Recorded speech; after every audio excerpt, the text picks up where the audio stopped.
Welcome to the Wild Ones Pro Show. You join us after stage 3 of the Tour de France Femmes avec Zwift.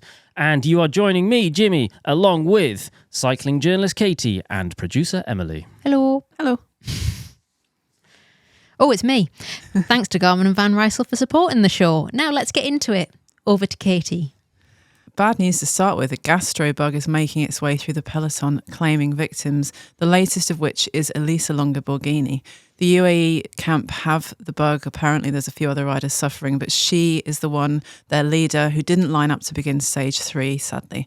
The rest of the bunch were present and correct, though, as the race rolled out, and there was a robust battle for the day's early break, which resulted in a group of 4 up the road, which featured most notably former Paris-Roubaix winner Alison Jackson of EF. They enjoyed a gap of over 4 minutes on the peloton at one point, but when the coverage kicked in, it had reduced down to 3:30, with Team SC Works controlling the pace for Lorena Wiebes. And by the time the intermediate sprint arrived, with 37.8k remaining, the gap had dipped below 2 minutes 45. Lorena Wiebes launched her sprint first at the intermediate point, and Marianne Vos followed, but didn't race her for the points, which remained. And off the back of the intermediate sprint, Demi Vollering launched an attack. Yes, that was interesting. We were sort of questioning why that might be. Was she just stretching her legs? Did she notice someone had dropped back and she was trying to drop them? Yeah, it's hard to say. I think maybe we saw yesterday she did something similar where she just kind of accelerated a little bit and then looked back. I think she's just testing her rivals, just seeing what their legs are like. Maybe she'd heard on the radio that Nuvia Doma or somebody was near the back of the bunch and wanted to see if she could cause a little split. But yeah, it sort of came to nothing. It was a bit of a strange one. It was almost a bit like the men's Visma team just kind of trying something to see what happens. Yeah, but weirdly, like that would be the equivalent of Jonas doing that for himself. Yes, yeah. So yeah, strange one, but hey, why not? Shortly after that, there was a crash at the back of the bunch, affecting a number of riders, but thankfully they all got back on their bikes. Heading into the final 25 kilometres, the gap began to fall rapidly, with the peloton very much in control. With just over 10k to go and the gap down to just 20 seconds, Alison Jackson attacked. She put down some serious power and the break dropped to 3 riders under the pressure. I like to see Alison Jackson attack. It felt like she was trying to get people to work, but they almost ended up then working against her and started attacking each other, which, yes, you need to pick up the pace, but working against each other seemed like an odd way to do it because there was lots of gritted teeth and there was lots of trying very, very hard, maybe harder than you can maintain. Yeah, it was a funny one. I think Alison Jackson is famous for going solo. She can power away from people. So maybe she was just trying to go solo and seeing if she could shift the other riders, and that immediately put them on the kind of back foot. And, okay, well, if you're going to go, then I'm going to go. But immediately that's death to breakaway, isn't it? Because you can't maintain that level of power output, as you pointed out, especially with the peloton bearing down behind. So it was spelt the end, really. Mm-hmm. As the peloton began to close in behind, the last of the trio of breakaway riders, Catalina Soto Campos of Laboral, kicked and pulled clear of Jackson and Sarah Martin, but all 3 were shut down with 5.8k remaining, and it looked as though we were heading for the expected bunch sprint finale. But with 3 kilometres to go, disaster struck on a right-hander with a huge crash, taking down a number of riders, including Demi Vollering. It left a tiny bunch of riders to go for the sprint finish, but that included Wiebes, Vos and a number of other very fast girls. A.S.O Noemi Rueg tried to go long, launching from about 400 metres out, but with world champion Lotte Kopecky leading her out, Wiebes opened up her sprint and Marianne Vos couldn't come around her. It was an imperious finish from the European champion to take her 4th victory at the Tour de France Femmes avec Zwift. Vos finished second, and the 2 of them were a few bike lengths ahead of the rest, with Ali Wollaston of FDJ Suez coming through in 3rd. Having world champion Lotte Kopecky as your lead-out woman, it's a pretty strong combination, isn't it? It's quite the flex, isn't it? It is. It's quite similar to we see Mathieu van der Poel leading out Jasper Philipsen, and people are like, why is he leading him out? Like, he's incredibly fast in his own right, and so is Lotte Kopecky. But I described the 2 of them, Kopecky and Wiebes, as having a very similar relationship within that team, in that they work for one another at different points. So you see Philipsen working for Van der Poel at Paris-Roubaix, and Wiebes did the same for Lotte Kopecky this year, and then Kopecky works for Wiebes as her lead out, and it's it's really, who else would you really want to be following the wheel of? Let's be fair. It's pretty cool. So we are going to talk about that crash that involved Vollering, but first let's briefly talk about what that means for the jerseys. So Marianne Vos takes back yellow thanks to bonus seconds on the line, and Wiebes takes green by right. So they sort of, well, not swap exactly, but yeah, Vos is rightfully in yellow, Wiebes is in green. Elise Chabot retains the polka dot jersey.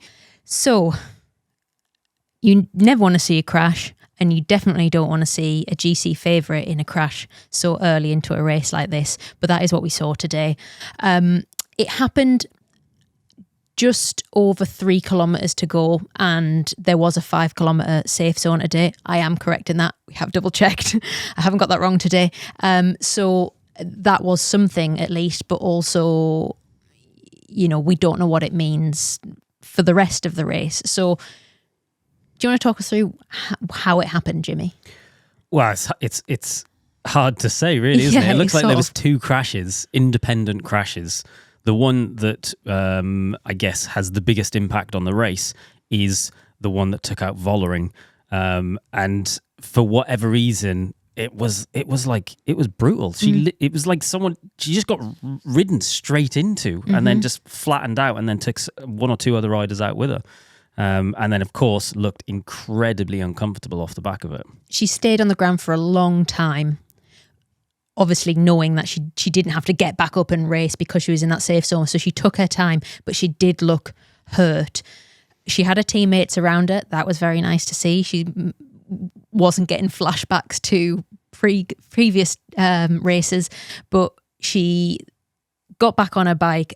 They had their hands on her back and they were pushing her, and she wasn't even pedaling at first. And we saw her right leg kind of, pulsating. However, she then did start to pedal. And when we saw her come over the line, you said she was waving as well to people. Yeah, so in the crash, it looked like maybe she had done a left collarbone because she was holding that side a lot. And then I think it's like, if you are unfortunate enough to have crashed your bike, when it happens, you're just in a what have I broken mode and panic, and it takes a while to kind of loosen out because you don't really want, if you have done your collarbone, you don't want to start flailing your arm around, so you just take a bit of time to start loosening all of those limbs out to see what is injured. And it looks I'm fairly optimistic that she's mostly okay, because once she did loosen out, she was pedaling the bike, like you said.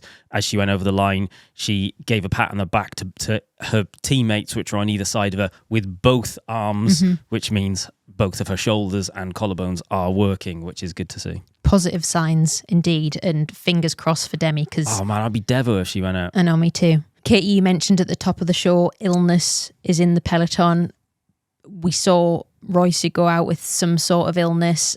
We've heard other talks of illness. Borghini is now out, and UAE, one of their staff members, gave an interview this morning and kind of alluded to the fact that there's more going on there.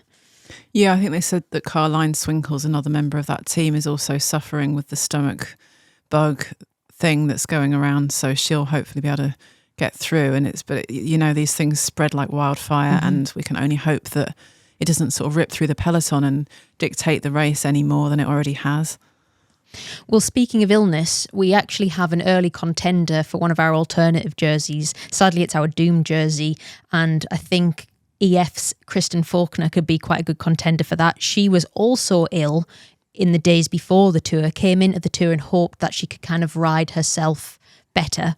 Then yesterday she was involved in a crash. We actually don't know exactly the extent of that because it happened before the coverage started, but by the looks of her bike, it was quite bad. The bike had 2 large cracks on the down tube, so that tells you something. And she just made the time cut off by 20 seconds yesterday, so hopefully she has had a better day today. Something we didn't do yesterday was an update on the men's Tour de France Fantasy League. And I probably shouldn't be as happy about it as I just presented myself to be. It ended up being really, really close. Separating first and second was 38 points. And the winner of the 2025 CADE Staff Fantasy League is Jimmy Nichols. No, it isn't. Okay, it's not. It's Katie. Well done, Katie. Katie, yay! Yay. Well deserved. I think it's only right that the person with by far the most knowledge and experience here should come out on top. It was a lot of pressure, and I started out at the bottom and kind of clawed my way back, thanks mainly to Florian Lipowitz. Mm-hmm. Thank you. I'm now a fan forever. Yes, thank you very much. I Yes. think what you actually mean is mainly due to actually knowing who all of the riders are and their current form. Hey, look, so far in the Women's League, I've already had someone DNF, so it's not going well so far. Well, the Women's League has updated. Has it? It has, yeah. Oh, go on. Shall I have a quick update on Tell it? us. Okay. It's a similar situation to the men's league in that Benny is shot to the front. Me and Benny are like a couple of points apart. Oh, I've lost it now. And then it's Emily. And then unfortunately, Katie is significantly down on the league. So Benny's got 1,374 points. I've got 1,359. Emily's got 1,168. And Katie's got 688. That's very bad. It I feel a little bit less confident this time around, and also baffled. Don't know what's going on there. I need to demand a recount. Oh yeah, we also had a fluff up yesterday. There was just a bit of blank, dead space, just black screen towards the beginning of our highlight section. Day. Well, that's what we want everyone to think. But actually, if you slow it down 100 times, invert the colours, flip it upside down, There's a secret times it by message. 12, there's a secret message. Yeah. So if anyone finds the secret message, you have won nothing. Okay, Mystic Bella's predictions. I know that's what you're all here for. We asked her about who would win 3 competitions, the GC, the green jersey and the polka dot jersey, and here's what she has to say. So the options for GC were Pauline Ferron-Prevot, Demi Vollering, Cassia Nuvia-Doma Finney, Anna van der Breggen, or someone else. And her pick was Cassia Nuvia-Doma Finney. Good choice, yeah. And I thought, really? We're not going for Vollering? And then this has happened today with Vollering, so I don't know whether she is She a bad knows. omen. She knows. Yeah, she knows. Bro knows.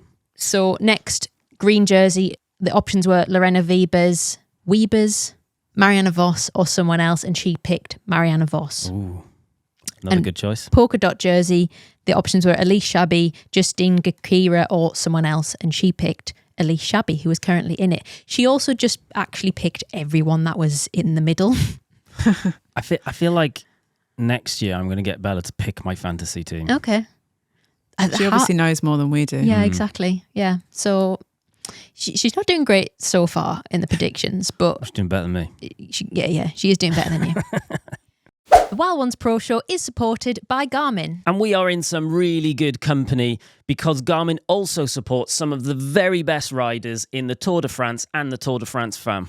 Yeah, they work with teams like Vismalisa Bikes, Sudal Quick Step, SD Works Pro Time, FDJ Suez, and many more. And because Garmin provides these teams with trainers, head units and wearables, they've got access to mountains of incredible data. And they're going to share some of that data with us throughout the coming stages.